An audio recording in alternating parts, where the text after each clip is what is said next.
Ta mucha nie pomaga. Buda! Mhm.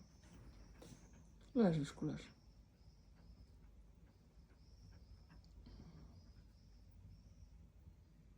Buda!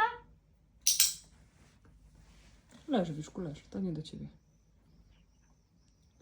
I teraz poczekaj, aż ona sama zrobi ruch w kierunku, jak przełknie.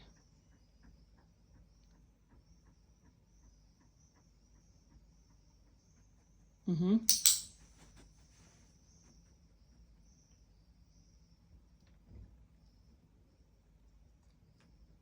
Poczekaj. I teraz czekamy znowu na jej ruch w kierunku do środka.